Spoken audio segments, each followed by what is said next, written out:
Hello दोस्तों, नमस्कार। मैं शंकर आप सभी का अपने यूट्यूब चैनल टारगेट लर्न 98 में बहुत बहुत स्वागत करता हूं। जैसे कि आप सब जानते हैं कि हम आज आप सबके के लिए सीटेट के एग्ज़ाम को ध्यान में रखते हुए कुछ महत्वपूर्ण क्वेश्चन लेके आए जो हर एक बार बहुत अधिकों बार सीटेट के एग्ज़ाम में पूछे हुए हैं डायरेक्टली। यहाँ पहला क्वेश्चन है आपके एग्ज़ाम के लिए। पहला क्वेश्चन है, शिक्षा मनोविज्ञान के जनक कौन है? ये क्वेश्चन कई बार पूछा गया है। तो शिक्षा मनोविज्ञान के जनक कौन है? इसका सही ऑप्शन होगा option D, Thorndike. Option D, Thorndike जो है इन्हें शिक्षा मनोविज्ञान के जनक कहा जाता है। नेक्स्ट क्वेश्चन है, द्विकारक सिद्धांत के प्रतिपादक है, अर्थात द्विकारक सिद्धांत किसने दिया है? इसका सही ऑप्शन होगा स्पीयरमैन। नेक्स्ट क्वेश्चन है, प्रयास एवं त्रुटि का सिद्धांत के प्रतिपादक कौन है?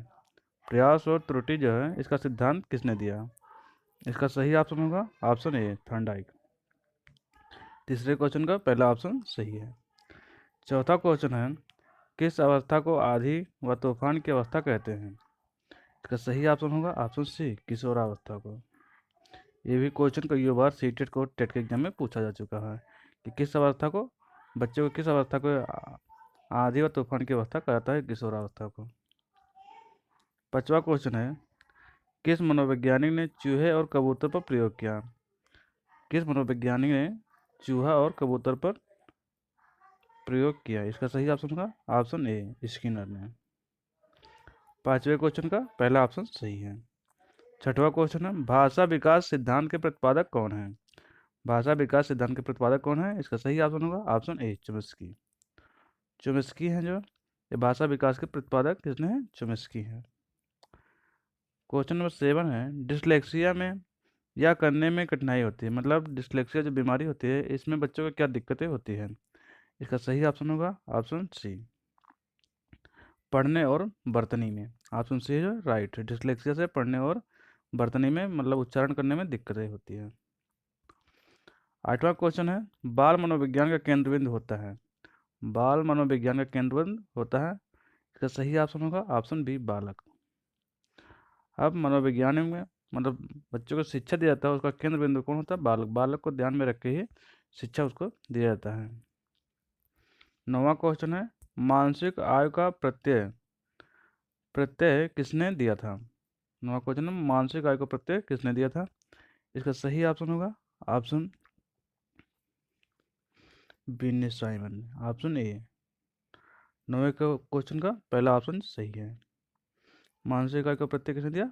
विनय साइमन ने। क्वेश्चन नंबर 10 है, किसने किसने सबसे पहले बुद्धि परीक्षण का निर्माण किया? अर्थात सबसे पहले बुद्धि परीक्षण किसने शुरू किया? इसका सही ऑप्शन होगा ऑप्शन डी, अल्फ्रेड बिने ने। अल्फ्रेड बिने ने विश्व में सबसे पहले बुद्धि परीक्षण का निर्माण किया। क्वेश्चन नंबर 11 है, घूमर, ये आपके ये कल्चर से रिलेटेड है, संस्कृति से। ये भी क्वेश्चन पूछा हुआ सीट एग्जाम में। घूमर किस भारतीय राज्य का पारंपरिक सामाजिक लोक नृत्य है? इसका सही ऑप्शन होगा घूमर, ये राजस्थान का प्रसिद्ध सामाजिक पारंपरिक लोक नृत्य है। कहाँ का? राजस्थान का। क्वेश्चन नंबर 12 है, 12 है, काजीरंगा राष्ट्रीय उद्यान किस जानवर के लिए विख्यात है? इसका सही ऑप्शन होगा option C, Kaziranga national park जो आसाम में है। कहाँ पे है अगर पूछता है, ये भी पूछा होगा किस राज्य में है, तो असम राज्य में है। और वह एक सिंह के गहने के लिए प्रसिद्ध है। क्वेश्चन नंबर 13 है, 13, महात्मा गांधी ने किस आंदोलन के लिए करो या मरो का नारा दिया? महात्मा गांधी ने किस आंदोलन के लिए करो या मरो का नारा दिया? इसका सही ऑप्शन होगा ऑप्शन बी, भारत छोड़ो आंदोलन। भारत छोड़ो आंदोलन के दौरान ही महात्मा गांधी ने करो या मरो का नारा दिया था, जो 1942 में ही। क्वेश्चन नंबर 14 है, काली क्रांति संबंधित है, यानी काली क्रांति जो है वो किस चीज़ से संबंधित है? इसका सही ऑप्शन होगा ऑप्शन बी, कच्चा तेल उत्पादन से। काली क्रांति किससे संबंधित है? कच्चा तेल उत्पादन से, पेट्रोलियम से ही। क्वेश्चन नंबर 15 है, चिपको आंदोलन मूल रूप से किसके विरुद्ध था? यानी जो चिपको आंदोलन चालू हुआ उसका किसके लिए चालू किया गया? इसका सही ऑप्शन होगा ऑप्शन सी, वन की कटाई। यानी जो उस समय वन की कटाई सरकार कर रही थी, तो इसके विरोध में वहाँ पे लोगों ने चिपको आंदोलन, वहाँ के निवासियों ने पेड़ों को बचाने के लिए उसमें लिपट गए और उसी के नाम आगे चल कर चिपको आंदोलन। क्वेश्चन नंबर 16 है, भारतीय संविधान के अनुच्छेद 5 से 11 निम्नलिखित में किस पहलू से संबंधित है? क्वेश्चन नंबर 16 में पूछा हुआ जो अनुच्छेद है, आर्टिकल है 5 से 11, वह किससे रिलेटेड है? इसका सही ऑप्शन होगा भारत की नागरिकता। भाग ये सेकंड में आता है, भाग जो अगर पूछता है द्वितीय भाग में, और 5 से 11 आर्टिकल जो है ये भारत की नागरिकता उसमें उल्लिखित है। क्वेश्चन नंबर 17 है, वह आयुकाल कौन सा है जिसमें बालिकाओं का वजन और लंबाई बालकों से अधिक हो जाता है? मतलब किस एज में लड़कियों और बालिकाओं की लंबाई वजन बालकों की अपेक्षा अधिक बढ़ जाता है? इसका सही ऑप्शन होगा ऑप्शन सी, 11 से 13 वर्ष के दौरान बालिकाओं का लंबाई और वजन अधिक मात्रा में बालकों से अधिक बढ़ जाता है। क्वेश्चन नंबर 18 है, टोली समूह निर्माण गैंग एज खिलौने की अवस्था, चुस्ती व फुर्ती की अवस्था किसे कहा जाता है? किसे कहते हैं? इसका सही ऑप्शन होगा ऑप्शन ए, बाल्यावस्था को। बाल्यावस्था में बच्चे जो होते हैं छोटे छोटे, और टोली बनाकर समूहों में रहते हैं, और गैंग एज उसमें मतलब बच्चे के साथ ही खेलते रहते हैं दिन भर, और खिलौनों के साथ भी खेलते रहते हैं, और बहुत चुस्ती और फुर्ती की अवस्था भी कहा जाता है किसको? बाल्यावस्था को। क्वेश्चन नंबर 19 है, 12 से 16 वर्ष के बच्चों के लिए हिंदी में डॉक्टर यश जलोटा ने कौन सा परीक्षण प्रतिपादित किया? इसका सही ऑप्शन होगा पहला ऑप्शन, अशाब्दिक बुद्धि परीक्षण। ये भी क्वेश्चन आया हुआ है हिंदी में, मतलब जो डॉक्टर यश जलोटा है इन्होंने कौन सा परीक्षण प्रतिपादित किया? तो अशाब्दिक बुद्धि परीक्षण। क्वेश्चन नंबर 20 है, सृजनात्मकता मुख्य रूप से संबंधित है। जो सृजनात्मकता है वह किस प्रकार से संबंधित है? अपसारी, अपसारी, मांडलिक और अनुकरण। तो इसका सही ऑप्शन होगा ऑप्शन ए, अपसारी। अपसारी मतलब जो आपके सोचने की क्षमता होता है उसको विस्तृत रूप में बढ़ा कर जो सोचते हैं विस्तृत रूप से, वो हो गया अपसारी, ना कि नैरो संकुचित सोच नहीं। अपसारी मतलब प्रसार वाला। क्वेश्चन नंबर 21 है, बाल केंद्रित शिक्षा शास्त्र का अर्थ है। बाल केंद्रित शिक्षा शास्त्र का अर्थ है बच्चों को अभिव्यक्ति और उनके सक्रिय भागीदार को महत्व देना। ऑप्शन सी जो है ये राइट है। बाल केंद्रित शिक्षा शास्त्र का क्या अर्थ है? बच्चों की भागीदारी, अभिव्यक्ति और उनकी सक्रिय भागीदारी को महत्व देता है। क्वेश्चन नंबर 22 है, मानव बुद्धि एवं विकास की समझ शिक्षक को के योग्य बनाता है। मानव बुद्धि एवं विकास की समझ से शिक्षक को योग्य बनाता है। इसका सही ऑप्शन होगा ऑप्शन सी, विविध शिक्षार्थियों के शिक्षण के बारे में स्पष्टता। अगर जो अध्यापक होगा वो अलग अलग बच्चों के बारे में, जितने बच्चे हैं उन सबके बारे में अच्छे से जानेगा, तो उसके लिए वो बुद्धि उसका अपना पढ़ाने के तरीके में सुधार कर सकता है, कौन सा बच्चा किस स्तर से पढ़ेगा।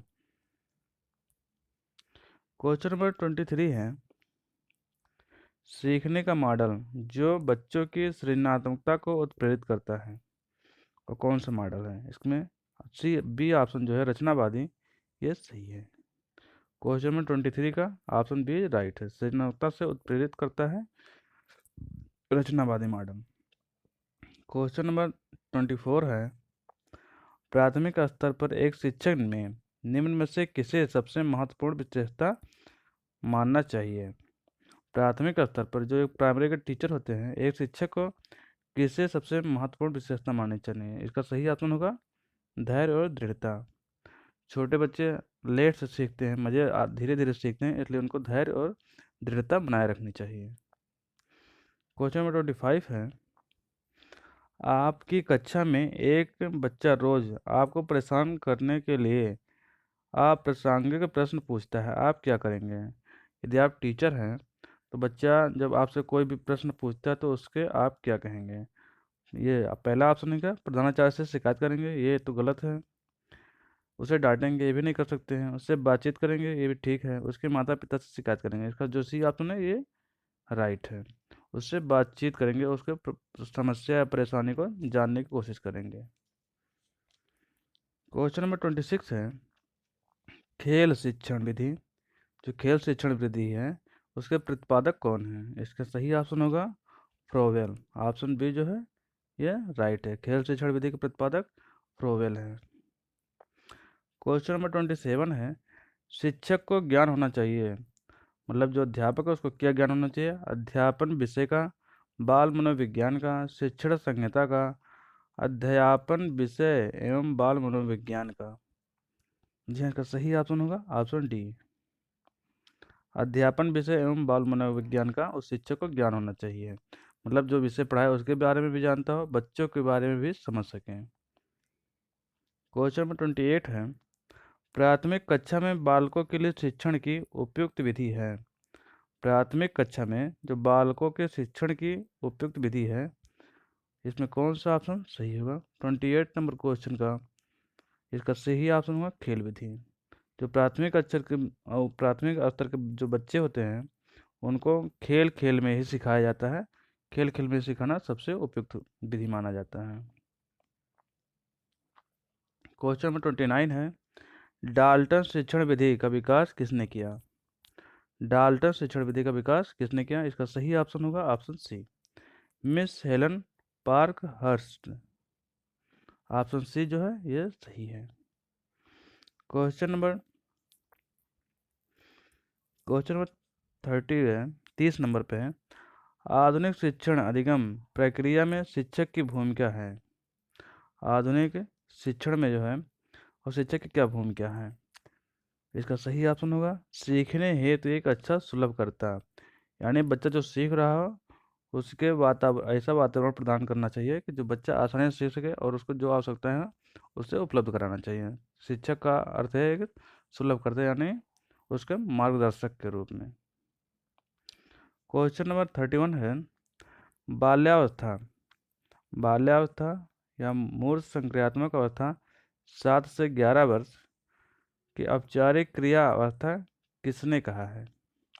इसका सही ऑप्शन होगा किसने कहा है? मूर्त संक्रियात्मक अवस्था जीन पियाजे से संबंधित है। पियाजे ने कितने स्टेज बताए हैं? 3 या 4 स्टेज बताए हैं। जो पियाजे ने पीसीएस, पीसीएस और ई पी जिन पियाजे ने 4 स्टेज बताए हैं, जिसमें एक मूर्त संक्रियात्मक अवस्था भी है। क्वेश्चन नंबर 32 है, बाल्यावस्था को प्रतिद्वंदात्मक समाजीकरण की अवस्था किसने कहा? बाल्यावस्था को प्रतिद्वंदात्मक समाजीकरण की अवस्था किसने कहा? जी हाँ, इसका सही ऑप्शन होगा ऑप्शन सी, किलपेट्रिक ने। किसने कहा है? किलपेट्रिक ने।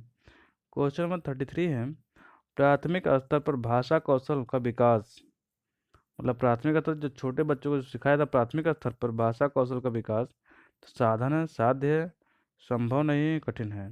तो इसका कौन सा ऑप्शन सही होगा? ऑप्शन जो है बी है, साध्य है, मतलब उनका वो गोल है, पहले बच्चों को भाषा सिखाया जाता है तो इसलिए वो साध्य है। क्वेश्चन नंबर 34 है, निम्न में से कौन सा सिद्धांत पाठ योजना में शामिल नहीं है? योजना की दृढ़ता, हम जो योजना बनाते हैं उसको दृढ़ता से पालन करने के लिए ये कोई पाठ योजना के शामिल नहीं है। बाकी ये शिक्षार्थियों का ज्ञान ये भी शामिल है। शिक्षण का ज्ञान उद्देश्य की स्थिरता, मतलब किस उद्देश्य से पढ़ा रहे हैं और क्या उसके विद्यार्थियों का कितना जानते हैं बच्चे। शिक्षण का ज्ञान मतलब अध्यापक जो कितना पढ़ा रहा है, कैसा पढ़ा रहा है, इसका भी ज्ञान होना चाहिए। लेकिन योजना की दृढ़ता ये पाठ योजना में शामिल नहीं है। क्वेश्चन नंबर 35 है, निम्न में से कौन सी शिक्षण अधिगम के लिए एक प्रभावशाली शिक्षण प्रणाली नहीं है? इसने पूछा कौन सा एक शिक्षण प्रणाली जो है प्रभावशाली नहीं है। इसका डी ऑप्शन जो है यह सही है, यानी दिए गए ज्ञान को दोहराने पर ध्यान केंद्रित करना यह एक प्रभावशाली शिक्षण प्रणाली नहीं है। बाकी ये बच्चों के अंतर्दृष्टि के द्वारा अनुमान लगाने के लिए प्रोत्साहित करना ये भी है। प्रयोग एवं पर्यवेक्षण मतलब बच्चों को करके सीखने में और देख के सीखने में ये भी है। संवाद यानी ग्रुप डिस्कशन ये सब हैं, लेकिन ये दिए गए मतलब बच्चों को रटने के लिए या दोहराने के लिए ध्यान केंद्रित नहीं करना चाहिए। क्वेश्चन नंबर 36 है, बच्चे सामाजिक अंतःक्रिया से भाषा सीखते हैं, यह विचार किसका है? मतलब यह विचार किसने दिया कि बच्चे जो होते हैं सामाजिक अंतःक्रिया से सीखते हैं? इसका सही ऑप्शन होगा ऑप्शन सी, बायोगोस्की। बायोगोस्की ने कहा है कि बच्चे जो इंसान होता है वह सामाजिक अंतःक्रिया समाज के द्वारा सीखता है। क्वेश्चन नंबर 37 है, अधिगम निर्योग्यता वाले बच्चे, अधिगम निर्योग्यता वाले बच्चे, इसका कौन सा ऑप्शन सही होगा? बहुत सक्रिय होते हैं लेकिन उनकी बुद्धि लब्धि कम होती है, ये गलत है। बहुत बुद्धिमान एवं परिपक्व होते हैं, ये भी गलत है। कुछ भी नहीं सीख सकते, ये भी गलत है। अधिगम कुछ पक्षों में से संघर्ष करते हैं, यानी कुछ कुछ चीज़ें सीखते हैं, कुछ चीज़ें वो नहीं सीख पाते हैं, इसलिए डी ऑप्शन जो है सही है। क्वेश्चन नंबर 38 है, आप अपनी कक्षा के बच्चों को उनकी अपनी अवधारणाओं को बदलने में आप किस प्रकार सहायता करेंगे? इसमें ये पूछा हुआ कि अपनी कक्षा के बच्चों को उनकी अपनी अवधारणाओं को बदलने में आप किस प्रकार सहायता करेंगे। यानी अगर आप एक टीचर हैं तो बच्चा जो अपने घर से सीख के आता है, और मान लो कोई चीज़ सीख के आया, उसकी वो नया चीज़ जब सीखना है तो उसकी जो पुराना सीखा तो उसको कैसे परिवर्तित करेंगे? जी हाँ, इसका सही ऑप्शन होगा ऑप्शन ए, अवधारणाओं के बारे में बच्चों की अपनी समझ को व्यक्त करने के लिए अवसर देगा। मतलब बच्चा जो जब पहले जानता है उसे वह व्यक्त करे टीचर के अध्यापक के सामने, जिससे वो समझ सके अध्यापक कि बच्चा कितना कैसे और कहाँ से कैसे वो कितना जानता है, तो उसके अनुसार से उसमें संशोधन या करेक्ट करना चाहिए। क्वेश्चन नंबर 39 है, एक शिक्षिका अपनी कक्षा में सृजनात्मक विद्यार्थियों को किस प्रकार से प्रोत्साहित करती हैं? जी हाँ, इसका सही ऑप्शन होगा, एक शिक्षिका अपनी कक्षा में सृजनात्मक विद्यार्थियों को किस प्रकार से प्रोत्साहित करती है? जी हाँ, बी ऑप्शन जो है ये राइट है। अनेक परिप्रेक्ष्यों को प्रोत्साहित करने के मूल विचारों को महत्व देना, यानी बच्चे को प्रोत्साहित करे और बच्चे को जो मूल विचार है, बच्चा जो जानता है उसके बारे में अभिव्यक्त करने के लिए उसे अवसर देना। बाकी ये सब उतना महत्वपूर्ण नहीं है। हतोत्साहित तो करना ही नहीं है। अभिसारी चिंतन या हतोत्साहित ये भी गलत है। अब सारे चिंतन पर बल देना, सिर्फ एक चीज़ों पे नहीं, पूरे पे उसके समूल पे बल देना, तो इसलिए बी ऑप्शन ये राइट है। क्वेश्चन नंबर 40 जो है, शिक्षा में फ्रोबेल का महत्वपूर्ण योगदान था। शिक्षा में फ्रोबेल का क्या महत्वपूर्ण योगदान था? जी हाँ, इसका सही ऑप्शन होगा लैटिन स्कूल। फ्रोबेल ने लैटिन स्कूल की अवधारणा को उन्होंने व्यक्त किया था। क्वेश्चन नंबर 41 है, कक्षा में बच्चों को प्रश्न पूछने के लिए अनुमति देना चाहिए, अनुमति नहीं देना चाहिए, हतोत्साहित करना चाहिए, रोक देना चाहिए? जी हाँ, इसका सही ऑप्शन होगा ऑप्शन बी, प्रेरित करना चाहिए। अगर बच्चा है कक्षा में प्रश्न पूछता है तो उसे अनुमति ये सब नहीं करना चाहिए, बल्कि उसे प्रोत्साहित करना चाहिए आगे और क्वेश्चन पूछ सके। क्वेश्चन नंबर 42 है, जब बच्चा कार्य करते हुए उबरने लगता है तो वह इस बात का संकेत है। बच्चे के अनुशासित करने की ज़रूरत है नहीं, ये गलत है। बच्चा बुद्धिमान नहीं है, ये भी गलत है। संभवतः कार्य यांत्रिक रूप से बार बार हो रहा है। बच्चे में सीखने की योग्यता नहीं है। जी हाँ, इसका सही ऑप्शन होगा ऑप्शन सी। मतलब संभवतः हो सकता है कि वही कार्य बार बार बच्चा कर रहा हो, इसलिए उसके सीखने को ऊब गया हो उससे और सीखने को उसका मन ना रहा हो। क्वेश्चन नंबर 43 है, हाइड्रोपोनिक्स संबंधित है। हाइड्रोपोनिक्स किससे संबंधित है? इसका ऑप्शन है मिट्टी के बिना पौधों की वृद्धि से, पानी के बिना पौधों की वृद्धि से, आवाज़ का पानी के साथ संबंध, पानी के तकनीकी का साथ संबंध। जी हाँ, इसका सही ऑप्शन होगा ऑप्शन ए, मिट्टी के बिना पौधे के वृद्धि से। हाइड्रोपोनिक्स वो पौधे होते हैं जहाँ पे मिट्टी नहीं, मतलब जल में ही वृद्धि करते हैं, जैसे जलकुंभी होता है, सिंघाड़ा, इन सब के पेड़ जो होते हैं ये हाइड्रोपोनिक्स के अंतर्गत आते हैं। जी हाँ, क्वेश्चन नंबर 44 है, कुछ जानवर रात में जागते हैं, ये जानवर हर चीज़ को किस रंग में देखते हैं? ये क्वेश्चन पिछली बार सीट के एग्जाम में कई बार पूछा जा चुका है कि जो जानवर रात को जागते हैं वो किसी वस्तु को या किसी चीज़ को किस रंग में देखते हैं? इसका सी ऑप्शन जो है ब्लैक एंड वाइट में। सही होगा। क्वेश्चन नंबर 45 है, पंछी अपनी गर्दन बहुत अधिक हिलाते हैं, इसका कारण क्या है? उड़ सकते हैं, पंछियों की आँख छोटी होती हैं, पंछियों की आँखों की पुतली घूम नहीं सकती है, उनके कान पंखों से ढके होते हैं। जी, इसका सही ऑप्शन होगा पंछियों की आँखों की पुतली घूम नहीं सकती है। यानी पंछी जो होते हैं उनकी आँखें एक स्थिर रहती हैं, घूमती नहीं है, इसीलिए वो अपने सर इधर उधर घुमा के देखते रहते हैं कि कहाँ पे कुछ है कि या कोई जानवर वानवर आ रहे हैं, तो इसके लिए। क्वेश्चन 46 है, निम्न में से कौन सा जानवर अंडे देता है? इसका सही ऑप्शन होगा व्हेल। यहाँ व्हेल व्हेल जो मछली है एक स्तनधारी है और वह अंडा देती है। इसका ए ऑप्शन है जी सही है। क्वेश्चन नंबर 47 है, पौधे का प्रजनन अंग है, मतलब पौधे का प्रजनन कहाँ से होता है? पत्ती से, जड़ से, तना से, फूल से? जी हाँ, इसका सही ऑप्शन होगा फूल से।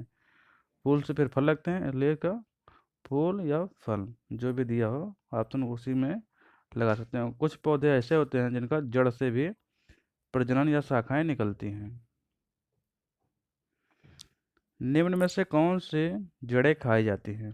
इसका ऑप्शन है गाजर, शकरकंद, मूली या सभी। जी हाँ, इसका सही ऑप्शन होगा सभी। क्वेश्चन नंबर 49 है, एक विद्यालय लड़कियों को संगीत, केवल संगीत और नृत्य प्रतियोगिताओं में भाग लेने के लिए प्रोत्साहित करता है। विद्यालय का यह दृष्टिकोण क्या दर्शाता है?